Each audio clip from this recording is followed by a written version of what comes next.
এই আমানতের দায়িত্ব পালন করেছি, এটার পুরস্কার আমি আপনার কাছ থেকে নিব না। আমি 3 দিনের ক্ষুধার্ত, আমার টাকার প্রয়োজন আছে, আমার সম্পদের প্রয়োজন আছে ঠিক, কিন্তু আপনার কাছ থেকে নেব না। আমি একমাত্র আমার মালিকের কাছ থেকে নিয়ে যাব। জুড়ে বলি সুবহানাল্লাহ। এই কথা শোনার পরে বৃদ্ধ বাবা ঘর থেকে 1 কদম বের হয়, আরেক কদম পিছে আসে, আর চিন্তা করতে লাগলো, দুনিয়ার মধ্যে যদি কোনো যুবক মানুষ, দুনিয়ার মধ্যে যদি কোনো জান্নাতি মানুষ দেখতে পাই, এই যুবকটাকে আজকে প্রাণ ভরে দেখে যাই। জুড়ে বলি সুবহানাল্লাহ। এরকম করতে করতে বৃদ্ধ বাবা চলে গেলেন। কিন্তু আমানতের হেফাজত যারা করবে তাদের পুরস্কারটা আল্লাহ তাআলা শুধুমাত্র দুনিয়ার মধ্যে দেন না, পরকালের মধ্যে দেন না। আল্লাহ তাআলা আমানতের পুরস্কার দুনিয়ার মধ্যেও দিয়ে দেন। জুড়ে বলি সুবহানাল্লাহ।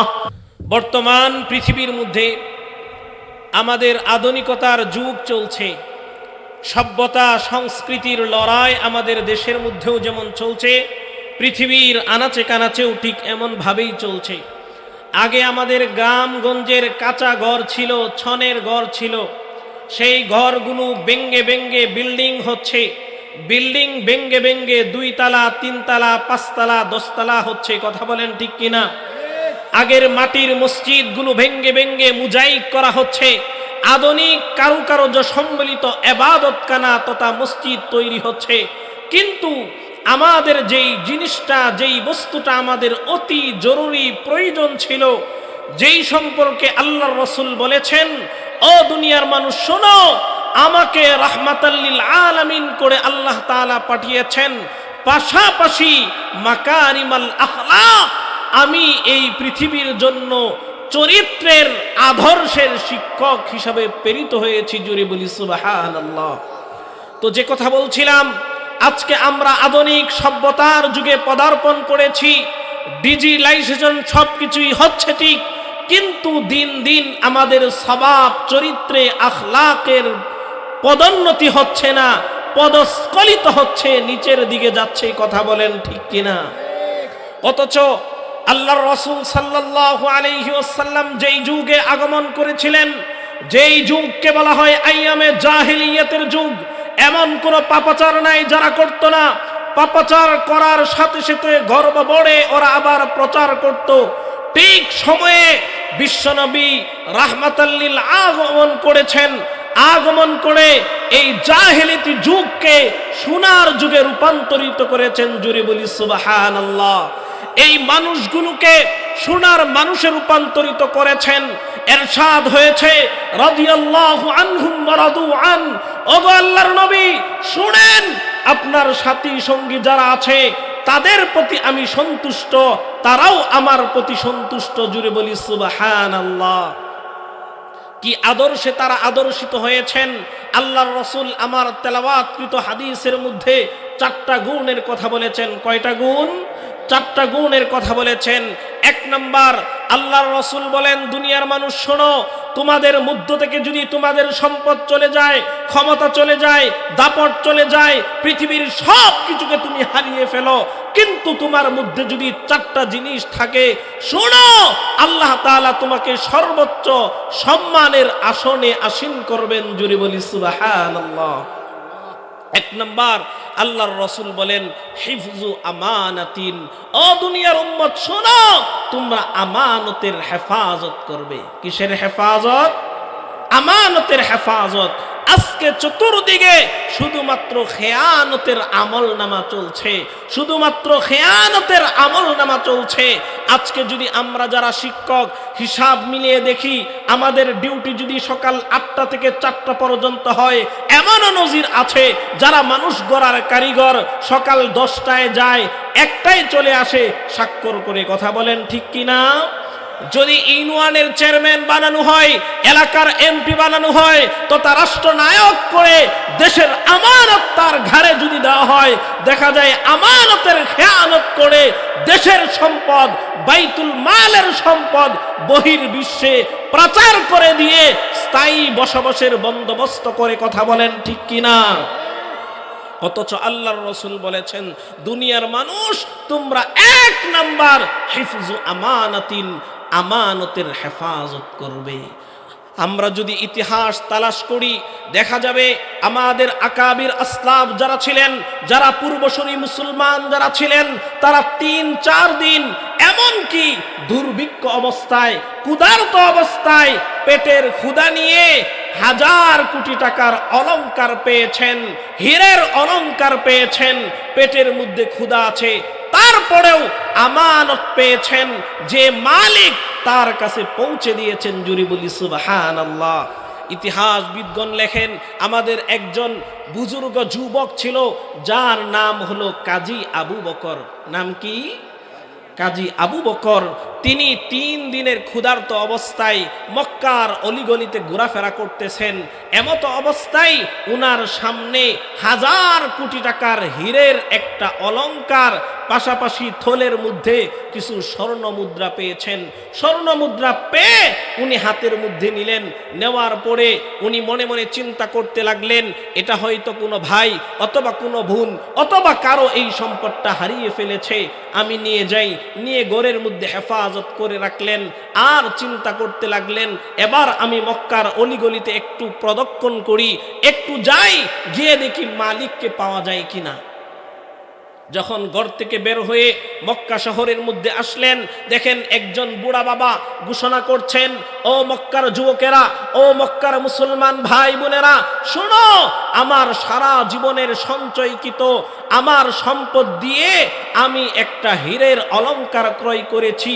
সম্পদের মধ্যে, এই থলের মধ্যে আরো কিছু সম্পদ আছে, তোমরা যদি কেউ পেয়ে থাকো, আমার হাতে যে তোমরা ৫০০ স্বর্ণ মুদ্রা দেখতে পাচ্ছ, আমার কাছে যদি ফেরত দাও, এটা তোমার হক না, এটা আমার হক। আমার হক যদি আমার কাছে পৌঁছে দাও, এই ৫০০ স্বর্ণ মুদ্রা তোমার জন্য হালাল, আমি তোমাকে পুরস্কার স্বরূপ দিয়ে দিব। জুড়ে বলি সুবহানাল্লাহ। এই কাজী আবু বকরের বুঝতে আর দেরি রইল না, আমি যে সম্পদ পেয়েছি। এই বুড়া বাবার উনাকে হাতটা ধরে ঘরের মধ্যে নিয়ে গেলেন। নিয়ে যাওয়ার পরে বলতেছেন, বাবা, আপনার যে সম্পদ হারিয়েছে, এই সম্পদের প্রমাণ কি, এই সম্পদটা কি কি বিবরণ দেন। বিবরণ দেওয়ার পরে দেখা গেল উনার পাওয়াকৃত সম্পদের সাথে উনার বিবরণের পুরোপুরি মিল পাওয়ার পরে ওই যুবক এই বৃদ্ধ বাবার কাছে উনার সম্পদ পৌঁছে দিলেন। জোরে বলি সুবহানাল্লাহ। এবার বুড়া বাবার ঘোষণা অনুযায়ী ৫০০ স্বর্ণ মুদ্রা উনার হাতে দিচ্ছেন। এবার যুবক আয়াত তেলাওয়াত করে, ইন্নাল্লাহা ইয়া'মুরুকুম আন তুআদ্দুল আমানাতি ইলা আহলিহা। ও বুড়া বাবা শুনেন, আল্লাহ তাআলার নির্দেশ ছিল, তোমরা আমানত তোমাদের হকের মধ্যে, এই আমানতের হকদার যে আছে তার কাছে পৌঁছে দাও। আমি পেয়েছিলাম, আমার দায়িত্ব ছিল আপনার কাছে সম্পদটা পৌঁছে দেওয়া। আমি আমার মুসলমানিত্বের, আমি আমার আমানতের হেফাজতের একটা দায়িত্ব পালন করেছি। জুড়ে বলি সুবহানাল্লাহ। এই আমানতের দায়িত্ব পালন করেছি, এটার পুরস্কার আমি আপনার কাছ থেকে নিব না। আমি ৩ দিনের ক্ষুধার্ত, আমার টাকার প্রয়োজন আছে, আমার সম্পদের প্রয়োজন আছে ঠিক, কিন্তু আপনার কাছ থেকে নেব না, আমি একমাত্র আমার মালিকের কাছ থেকে নিয়ে যাব। জুড়ে বলি সুবহানাল্লাহ। এই কথা শোনার পরে বৃদ্ধ বাবা ঘর থেকে এক কদম বের হয়, আরেক কদম পিছে আসে, আর চিন্তা করতে লাগলো, দুনিয়ার মধ্যে যদি কোনো যুবক মানুষ, দুনিয়ার মধ্যে যদি কোনো জান্নাতি মানুষ দেখতে পাই, এই যুবকটাকে আজকে প্রাণ ভরে দেখে যাই। জুড়ে বলি সুবহানাল্লাহ। এরকম করতে করতে বৃদ্ধ বাবা চলে গেলেন। কিন্তু আমানতের হেফাজত যারা করবে তাদের পুরস্কারটা আল্লাহ তাআলা শুধুমাত্র দুনিয়ার মধ্যে দেন না, পরকালের মধ্যে দেন না। আল্লাহ তাআলা আমানতের পুরস্কার দুনিয়ার মধ্যেও দিয়ে দেন। জুড়ে বলি সুবহানাল্লাহ। ঘটনাক্রমে প্রায় ১.৫ যুগ পরে কাজী আবু বকর সমুদ্র পথে ভ্রমণে বের হয়েছেন। সমুদ্রের মধ্যে হঠাৎ করে জলোচ্ছ্বাস শুরু হয়েছে। জলোচ্ছ্বাস শুরুর এক পর্যায়ে সমুদ্রের গর্জনে উনাদের নৌকা যেটা ছিল সেটা লণ্ডভণ্ড হয়ে গেছে। সাথী সঙ্গী যারা আছে তারা সবাই ইন্তেকাল করেছেন। উনি বেহুশ অবস্থায় একটা দ্বীপের মধ্যে পানির ঢেউয়ে যেতে যেতে যেতে যেতে দ্বীপের মধ্যে গেলেন। যখন যাওয়ার পরে কিছুক্ষণ পরে উনার হুঁশ আসলো, কাপড় ভিজা, সাথী সঙ্গীকে হারিয়ে ফেলেছেন, মনের অবস্থাটা কেমন। তাকিয়ে দেখেন মসজিদের মিনার দেখা যায়। উনার বুঝতে আর বাকি রইল না এই এলাকাটা মুসলিম এলাকা। কাজী আবু বকর মক্কার অধিবাসী মানুষ, হাফেজ মানুষ, মসজিদ পেয়েছেন, মনটা ভাঙা। এই ভাঙা মন নিয়ে মসজিদের মধ্যে গিয়ে জোরে জোরে কোরআন তেলাওয়াত করতে লাগলেন। জুড়ে বলি সুবহানাল্লাহ। কোরআন তেলাওয়াতের এক পর্যায়ে আওয়াজ যখন মহল্লার মধ্যে পৌঁছে গেল, এই দ্বীপের মধ্যে অপরিচিত একজন যুবক পেয়ে এলাকার মানুষ বলতে লাগলো, ওহে যুবক, তোমার পরিচয় কি? তুমি কোন জায়গা থেকে এসেছো? উনার বিবরণ যখন এলাকার মানুষকে শোনানো হলো, এলাকার মানুষ বলে, ও যুবক ভাই শোনো, আমাদের এই দ্বীপের মধ্যে একজন বড় আলেম ছিলেন, বুজুর্গ মানুষ ছিলেন, যিনি আমাদের এই মসজিদের মধ্যে ইমামতি করতেন, আমাদেরকে কোরআন হাদিসের শিক্ষা দিতেন, আমাদের সন্তানদেরকেও কোরআন হাদিসের শিক্ষা দিতেন। অল্প কিছুদিন হয়েছে উনার ইন্তেকাল হয়েছে, আমরা ভালো করে নামাজ পড়তে পারছি না, আমাদের সন্তানরা কোরআন এবং হাদিস থেকে বঞ্চিত হচ্ছে। আজকে থেকে আপনি আমাদের এই মহল্লার মধ্যে থেকে যান। জুড়ে বলি সুবহানাল্লাহ। যুবক চিন্তা করতে লাগলো, সুদূর মক্কা থেকে সাথী সঙ্গী হারিয়েছি, কোথায় যাব, থেকে যাই।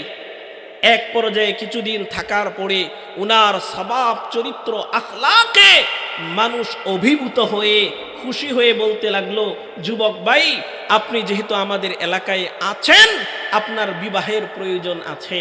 আমাদের মহল্লার যিনি বুজুর্গ আলেম ছিলেন, উনার একটা রূপবতী মেয়ে আছে, আমানতদার মেয়ে, জামেলা জাবেদা আবেদা সব গুণওয়ালা একজন মেয়ে।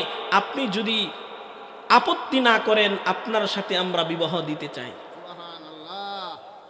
যুবক চিন্তা করতে লাগলো, যেহেতু থাকলাম, বিবাহের প্রয়োজন আছে। বিবাহের কাজ সম্পন্ন হয়ে গেল। সম্পন্ন হওয়ার পরে যখন প্রথম রাত্রিতে মেয়ের সাথে দেখা সাক্ষাৎ হবে, মেয়ে যখন ঘরে প্রবেশ করেছে, মেয়ে তাকিয়ে দেখে তার যে স্বামী, এই যে যুবক, এক নজরে তার গলার দিকে তাকিয়ে আছে। জুড়ে বলি সুবহানাল্লাহ। এই তাকানো দেখার পরে ওনার ওয়াইফ, ওনার স্ত্রী বলে, মহল্লার মানুষেরা বলেছিল আমার স্বামী বুজুর্গ মানুষ, কিন্তু ওনার চাহনি তো বলে হচ্ছে আমার গলার মধ্যে 1000 কোটি টাকার হীরের অলংকারের প্রতি ওনার লোভ। কিন্তু আমি তো মহল্লার মানুষের কাছে শুনেছিলাম উনি একজন বুজুর্গ মানুষ, দুনিয়া বিরাগী মানুষ, দুনিয়ামুখী মানুষ না। এই অবস্থান দেখার পরে ওনার স্বামী যে ছিল যুবক মানুষ, ওনার আর বুঝতে বাকি রইল না। উনি বলতে লাগলেন, ও প্রিয়তমা স্ত্রী শুনো, আমি তোমার সম্পদের দিকে তাকিয়ে আছি না। আজ থেকে 1.5 যুগ আগে মক্কার নগরীর মধ্যে আমি ক্ষুধার্ত অবস্থায় একটা সম্পদ পেয়েছিলাম। তোমার গলার মধ্যে যে হীরের হার দেখা যাচ্ছে, আমার কাছে কেন যেন মনে হচ্ছে এটাই সেই হার। জুড়ে বলি সুবহানাল্লাহ। এবার উনার প্রিয়তমা স্ত্রী বলে, শুনেন শুনেন, আপনি কি সেই যুবক? আমার পিতার এই 1000 কোটি টাকার অলংকার হারিয়ে যাওয়ার পরে আপনি পেয়েছিলেন, ক্ষুধার্ত অবস্থায় আপনি পেয়েছিলেন, আবার আমার বাবার কাছে আপনি পৌঁছে দিয়েছেন। এবার যুবক বলে, হা হা হা। এবার প্রাণপ্রিয় স্ত্রী স্বামীকে জড়িয়ে ধরে বলে, ওহে স্বামী, শুনেন শুনেন, আমার পিতার মৃত্যুর আগ মুহূর্তে কান্নাকাটি করেছে আর আল্লাহর কাছে দোয়া করতে দেখতাম। আমি তো ইন্তেকাল করব, আমার বয়স হয়ে গেছে। আমি যদি মক্কার সেই যুবককে পেয়ে যেতাম, আমার আব্দার যুবককে যদি পেয়ে যেতাম, মারে তোমাকে তার নিকট বিবাহ করাইয়া তোমার অভিভাবক বানিয়ে দিতাম। জুড়ে বলি সুবহানাল্লাহ। এবার প্রাণপ্রিয় স্ত্রী বলে, শুনেন স্বামী, আল্লাহ তাআলা আমার পিতার দোয়া যেমন ভাবে কবুল করেছেন, ঠিক এমন ভাবে আল্লাহ তাআলা আপনার আমানতদারিতার পুরস্কারও দিয়ে দিয়েছেন। এই যে 1000 কোটি টাকার অলংকার আমার গলার মধ্যে আপনি দেখতে পাচ্ছেন, এটার মালিক আপনাকে এই মুহূর্তে আমি বানিয়ে দিলাম। জুড়ে বলি সুবহানাল্লাহ। আপনি চাইলে এটা দান সৎকা করতে পারেন, আপনাকে পুরাপুরি মালিক বানিয়ে দিলাম। আমানতের হেফাজত, হিফজু আমানাতিন। আজকে আমাদের আমানতদারিতা নষ্ট হয়ে গেছে। কথা বলেন ঠিক কি না? তো 1 নাম্বার গুণ আমাদের অর্জন করতে হবে হিফজু আমানাতিন, আমানতের হেফাজত। আমরা মনে করি আমার কাছে 1000 কোটি টাকা রাখলো এটাই মনে হয় আমানত। না, আপনি যদি পিতা হয়ে থাকেন, আপনার পরিবারে 4 জন সদস্য থাকে, তারা হচ্ছে আপনার আমানত। তাদের হক আপনাকে পরিপূর্ণভাবে আদায় করতে হবে। আপনি যদি সমাজপতি হন, সমাজের মানুষ আপনার কাছে আমানত। আপনি যদি দেশের রাষ্ট্রনায়ক হয়ে থাকেন, দেশের মানুষ আপনার কাছে আমানত। এই আমানতের পরিপূর্ণ হক পৌঁছে দিতে হবে। 2 নাম্বার, আল্লাহর রাসূল বলেছেন সিদকু হাদিসিন, সত্য বলা। কি বলা? সত্য বলা। আজকে মিথ্যার ফুলঝুরি চলছে চতুর্দিকে। মানুষ হাসতে হাসতে মিথ্যে কথা বলে। কথা বলেন ঠিক কিনা? মিথ্যে কথাকে মানুষ পেশা হিসাবে নিয়েছে। মিথ্যে কথাকে মানুষ গর্ব ভরে প্রচার করে। জুড়ে বলি নাউজুবিল্লাহ। এই যে সামনে নির্বাচন আসতেছে, আমাদের প্রতিনিধিদের মুখ থেকে মিথ্যার ফুলঝুরি ছুটবে। কথা বলেন ঠিক কিনা? অথচ আল্লাহর রাসূল বলেছেন, ও দুনিয়ার মানুষ, তোমাদের 1 নাম্বার গুণ হবে হিফজু আমানাতিন। কি গুণ হবে? হিফজু আমানাতিন। 2 নাম্বার ওয়াসিদকু হাদিসিন, সত্য বলতে হবে। সত্য মানুষকে মুক্তি দেয়, মিথ্যা মানুষকে ধ্বংস করে। মিথ্যা হচ্ছে উম্মুল মাআসি, গুনাহের মা, গুনাহের জড়। আপনি সত্য বলবেন, আল্লাহ তাআলা আপনাকে দুনিয়ার মধ্যেও পুরস্কৃত করবেন, পরকালে তো করবেন ইনশাআল্লাহ। দারুল উলুম দেওবন্দের সূর্য সন্তান ইয়াহিয়া কান্দলবি ঐতিহাসিক বিনগণ ঘটনা উল্লেখ করেছেন। ইয়াহিয়া কান্দলবি যেই যুগে বসবাস করতেন, ওই সময়ের মধ্যে একটা জায়গা নিয়ে হিন্দু এবং মুসলমানে মারামারি, খাস জমি। একবার হিন্দুরা দখল করে, এরা সাইনবোর্ড দেয় মন্দির করবে। আর একবার মুসলমানরা দখল করে মসজিদের সাইনবোর্ড দেয় মসজিদ করবে। উভয় দল বলে যে আমরা আদালতের কাছে যাই, আদালতে যে রায় দিবে সেই রায় আমরা মেনে নিব। আদালতের যে বিচারক যিনি ছিলেন, উনিও আমানতদার ছিলেন, ওই সময়ের বিচারক। তো তিনি বললেন, আপনারা এক কাজ করেন, আপনাদের এলাকায় যান, যাওয়ার পরে সবচেয়ে যিনি প্রবীণ মুরব্বী উনাকে নিয়ে আসেন। উনি যার পক্ষে রায় দিবেন তাকেই আমি এই জমিটা বুঝিয়ে দিব। আসার পরে ঘটনাক্রমে দেখে এলাকার মধ্যে সবচেয়ে মুরব্বী যিনি, উনার নাম হচ্ছে ইয়াহিয়া কান্দলবি, আলেম মানুষ। মুসলমানরা তো খুশি যে আমাদের মুসলমান সাক্ষী পেয়েছি, রায়টা আমাদের পক্ষেই যাবে। আর হিন্দুরা মনে মনে চিন্তা করে, জমি মনে হয় পাবো না। আমি সংক্ষেপ করে বলছি, আদালতে যখন নিয়ে আসা হলো, বিচারক বললেন, মুরব্বী, আপনি এই জমির পক্ষে আপনার রায় কি, আপনার মতামত কি? ইয়াহিয়া কান্দলবি বলেন যে আমি যতটুকু জানি, এই খাস জমির মধ্যে সর্বপ্রথম হিন্দু যারা আছে এরা দখল করেছে। এই রায়ের উপরে আদালত রায় দিয়ে দিল, এই জমি হিন্দুদেরকে দেওয়া হলো। জুড়ে বলি সুবহানাল্লাহ। মুসলমানরা রাগ গুসা করে চলে গেছে যে আমরা সাক্ষী পেয়েছিলাম, তার কারণে জমিনটা হারাইলাম। ইয়াহিয়া কান্দলবি রাত্রিকালীন সময়ে ঘুমিয়েছেন। শেষ রাত্রিতে যখন তাহাজ্জুদের নামাজ পড়বেন, ওই সময়ে দেখেন দরজার মধ্যে খটখট খটখট আওয়াজ চলতেছে। দরজা খুলে দেখেন এলাকার যত হিন্দু ছিল সবাই একত্রিত হয়েছে। উনি বললেন যে রায় তো আপনাদের পক্ষে দিয়েছি, আপনারা এত রাত্রে কেন? এবার হিন্দু মানুষ যারা আছে, লিডার যারা আছে, তারা বলে একটা রায়ের কারণে, একটা কথার কারণে আপনি চাইলে আপনার পক্ষে, মুসলমানদের পক্ষে জমি নিয়ে নিতে পারতেন। যেই ধর্ম গ্রহণ করার কারণে মিথ্যা বলা যায় না, সত্য বলতে হয়, আপনার হাত ধরে আমরা কালিমা পড়ে মুসলমান হয়ে যেতে চাই। জুড়ে বলি সুবহানাল্লাহ।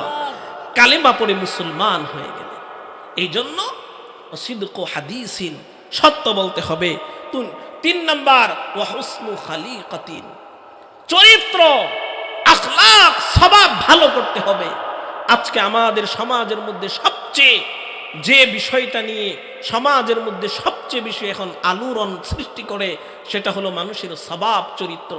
যুবক থেকে নিয়ে বৃদ্ধ পর্যন্ত প্রত্যেকটা মানুষ আমরা হিংসা, ফাসাদ, বিদ্বেষ নিয়ে বসবাস করি। কথা বলি ঠিক কিনা?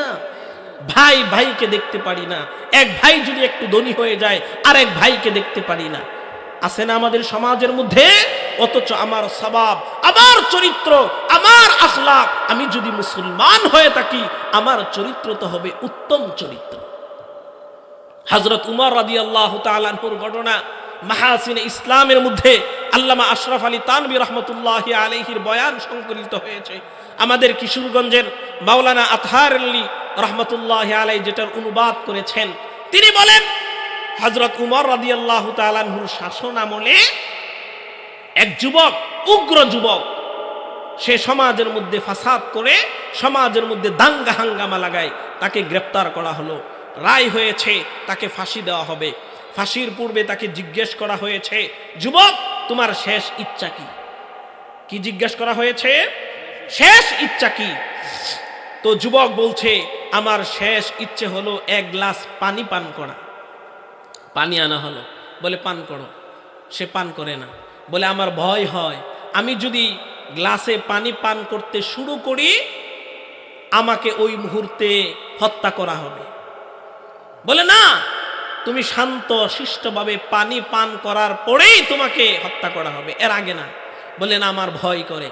উমর রাদিয়াল্লাহু তাআলা আনহুকে বলে, ও উমর, আপনি বলেন যে এই পানি পান না করা পর্যন্ত তোমাকে হত্যা করা হবে না। যে উমর রাদিয়াল্লাহু তাআলা আনহুকে শয়তান ধোঁকা দিতে পারে না, এই যুবক ধোঁকা দিয়েছে। উমর রাদিয়াল্লাহু তাআলা আনহু যখন এই কথা বললেন, বলার সাথে সাথে এই পানিটা বালির মধ্যে ফেলে দিছে। এখন বলেন তো, বালির মধ্যে যদি পানি ফেলে দেয়, এটা তোলার কোনো কায়দা আছে? উমর রাদিয়াল্লাহু তাআলা আনহু তো উত্তম চরিত্রের অধিকারী ছিলেন, উনার রাগকে কন্ট্রোল করে বললেন, যা, তোকে মাফ করে দিলাম। জুড়ে বলি সুবহানাল্লাহ। কয়েক সেকেন্ড পরেই যুবক ফিরে এসে বলে, ওগো উমর, আমি আপনার হাতে হাত রেখে মুসলমান হয়ে যেতে চাই। জুড়ে বলি সুবহানাল্লাহ। উমর রাদিয়াল্লাহু তাআলা আনহু যুবককে প্রশ্ন করে, ও যুবক, তোমাকে তরবারির ভয় দেখাইলাম, ইসলাম গ্রহণ করো নাই, তোমাকে মাফ করে দিলাম, এখন তুমি ইসলাম গ্রহণ করছো, ঘটনা কি? এবার যুবক বলে, ওগো উমর, তরবারির ধারারুল শক্ত আঘাতের ভয় আমি দেখেছি, ধার আমি দেখেছি, কিন্তু এটা আমার কাছে ভয়ের কোনো কারণ নাই। কিন্তু তোমার চরিত্রের যে ধার দেখলাম, এটার প্রতি মুগ্ধ না হয়ে পারার কোনো উপায় নাই। জুড়ে বলি সুবহানাল্লাহ। মাহাসিনে ইসলাম ওয়া হুসনু খালিকাতিন, উত্তম চরিত্রের অধিকারী হতে হবে। 1 নাম্বার কি বললাম? হিফজু আমানাতিন, আমানতের হেফাজত করব। 2 নাম্বার মনে নাই? ও সিদকু হাদিসিন, কি বলবো? সত্য বলবো। 3 নাম্বার ওয়া হুসনু খালিকাতিন, কি করব? উত্তম চরিত্রের অধিকারী হব। 4 নাম্বার আল্লাহ রাসূল সাল্লাল্লাহু আলাইহি ওয়াসাল্লাম বলেন, ওয়া ইফাতুন ফি তু'মাতিন, আমরা হালাল খাবার খাবো। এই ওয়াজ করতে গেলে অনেক মসজিদের ইমাম সাহেবদের চাকরি চলে যায়। যদি বলা হয় সুদ খাবেন না, ঘুষ খাবেন না, হারাম ভাবে সম্পদ উপার্জন করবেন না, বলার সাথে সাথে চাকরি যায় কিনা? সুদ সম্পর্কে আলোচনা করলে ইমাম সাহেব সবকিছু ভালো, আমাকে টার্গেট করে ওয়াজ করেছে। আছে না এমন? অথচ আল্লাহর রাসূল বলেছেন হালাল রিজিক উপার্জন করো, হালাল খাও। হালাল যদি কেউ না খায়, হারাম খায়, এই ব্যক্তি ইবাদত বন্দিগি নামাজ রোজা হজ যাকাত যা করবে কোনোটাই কি হবে না, কবুল হবে না। এই জন্য হালাল খেতে হবে। পারবো না ইনশাআল্লাহ। 4টা গুণের কথা বললাম, সাথে সাথে এই 4টা গুণ অর্জন করব আর 4টা আমল করব। কয়টা আমল? 4টা। বুখারীর 527 নম্বর হাদিসের বর্ণনা আব্দুল্লাহ ইবনে মাসউদ থেকে বর্ণিত হয়েছে। আব্দুল্লাহ ইবনে মাসউদ রাদিয়াল্লাহু তাআলা আনহু আল্লাহর রাসূলকে প্রশ্ন করলেন, আইয়ুল আমালি আহাব্বু ওয়া আফজালু ইলাল্লাহ। ওগো আল্লাহর রাসূল, আমি আপনার কাছে জানতে চাই পৃথিবীর মধ্যে সবচেয়ে উত্তম আমল কোনটি? আল্লাহর রাসূল 1 নম্বরে বললেন আসসালাতু আলা ওয়াক্তিহা, যথাসময়ে নামাজ আদায় করবা। কি করবা? যথাসময়ে নামাজ আদায় করবা। পৃথিবীর মধ্যে সবচেয়ে উত্তম আমলের নাম হলো নামাজ। কিন্তু আজকে আমাদের সমাজের মধ্যে এমন মুসলমান পাওয়া যাবে মাসকে মাস চলে যাচ্ছে নামাজ নাই। আছে না? এমন যুবক আছে আমার দেখলে কলিজা ফেটে কান্না আসে। রাত 1টা 2টা 3টা পর্যন্ত, এমনকি ফজর পর্যন্ত মোবাইল শরীফের মধ্যে সময় দেয়। ফজরের আজান হয়েছে ঘুমোতে যায়, ফজরের নামাজ পড়ে না। আছে না এমন? আছে না এমন? অথচ আল্লাহর রাসূল বলেছেন তোমাদের প্রথম হিসাব নেওয়া হবে আউয়ালু মা ইউহাসাবু বিহিল আবদু ইয়াউমাল কিয়ামাতিস সালাহ। কিয়ামতের ময়দানে প্রথম হিসাব নেওয়া হবে কিসের? নামাজের। নামাজের হিসাব যদি সহজ হয়ে যায় বাকি হিসাবগুলো সহজ করে দিবেন কে? আল্লাহ। আব্দুল্লাহ ইবনে মাসউদ বলেন আসসালাতু আলা ওয়াক্তিহা, যথাসময়ে নামাজ আদায় করা আল্লাহর রাসূল বলেছেন। 2 নাম্বার প্রশ্ন করলাম, সুম্মা সাআলতু সুম্মা আইয়ুন ইয়া রাসূলুল্লাহ। ওগো আল্লাহর রাসূল, আপনার কাছে জানতে চাই 2 নম্বরে উত্তম আমল কোনটি? আল্লাহর রাসূল বলেন সুম্মা বিররুল ওয়ালিদাইন, পিতা মাতার খেদমত করা। কি করা? পিতা মাতার খেদমত করা। আজকে আমাদের এটাও একটা ভয়ঙ্কর রূপ ধারণ করেছে। যুবক ভাই যারা আছি, যৌবনের শক্তির তাড়নায় পিতার করি না। অথচ উত্তম আমলের মধ্যে 2 নম্বর আল্লাহর রাসূল বলেছেন সুম্মা বিররুল ওয়ালিদাইন, পিতামাতার খেদমত করা। 3 নম্বর সুম্মাল জিহাদু ফি সাবিলিল্লাহ, নিজের জান মাল দিয়ে দ্বীন রক্ষায়, ইসলাম রক্ষায় আল্লাহর রাস্তায় জিহাদ করা। কয়টা আমলের কথা বললাম? 3টা।